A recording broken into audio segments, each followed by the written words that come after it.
السلام علیکم، welcome to our channel all in one.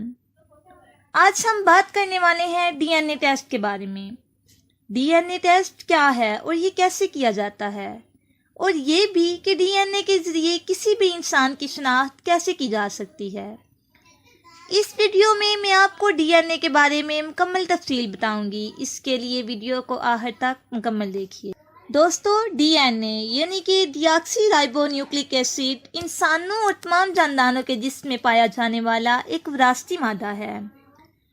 انسانی جسم کی اکائی سیل یعنی خلیے سے ہوتی ہے۔ اس خلیے کے درمیان میں نیوکلس پایا جاتا ہے جس کے اندر ڈی این اے ہوتا ہے۔ انسانی جسم کے تمام خلیوں میں ایک جیسا ہی ڈی این اے پایا جاتا ہے، لیکن فرق یہ ہے کہ ہر ایک انسان کا ڈی این اے دوسرے انسان سے مختلف ہوتا ہے۔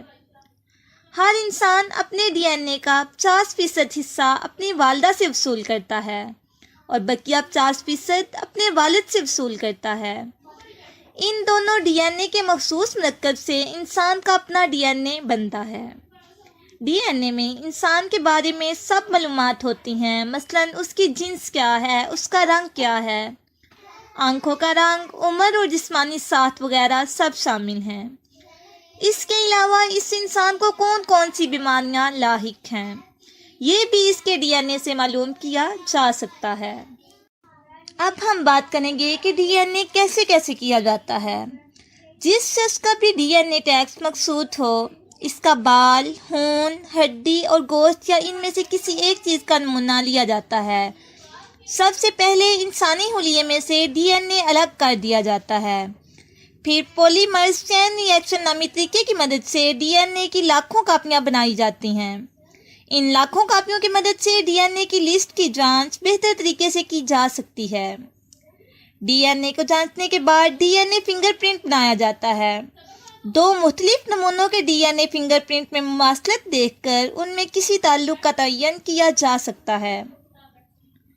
حادثات کی صورت میں جب لاش کی شناخت بالکل ناممکن ہو، تب ڈی این اے کے ذریعے سے ہی شناخت عمل میں لائی جاتی ہے۔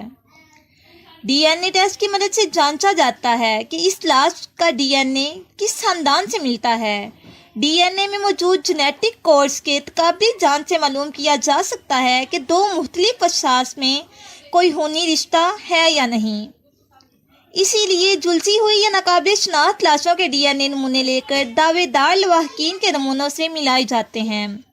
اگر جینیٹک کوڈز ایک جیسے ہوں تو خونی رشتہ ثابت ہو جاتا ہے اور لاش لواحقین کے حوالے کر دی جاتی ہے۔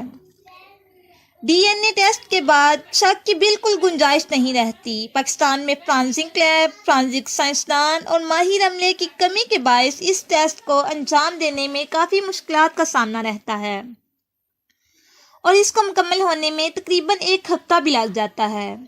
اب ہم بات کریں گے کہ ڈی این اے ٹیسٹ کیوں کیا جاتا ہے۔ ڈی این اے ٹیسٹ کے کچھ اہم مقاصد ہیں۔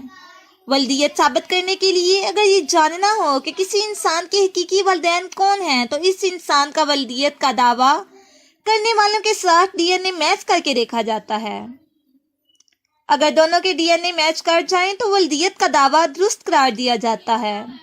مجرم کی شناخت کے لیے بھی ڈی این اے کی مدد سے مجرم کی شناخت بھی آسانی سے کی جا سکتی ہے۔ اگر واردات کی جگہ سے مجرم کا بایولوجیکل نمونہ ملے تو اس کا ڈی این اے حاصل کر کے مکمل رپورٹ مرتب کر لی جاتی ہے۔ اس ڈی این اے کو ایک خاص قسم کے نامزد ملزمان کے ڈی این اے سے میچ کر کے مجرم کی نشاندہی کی جا سکتی ہے۔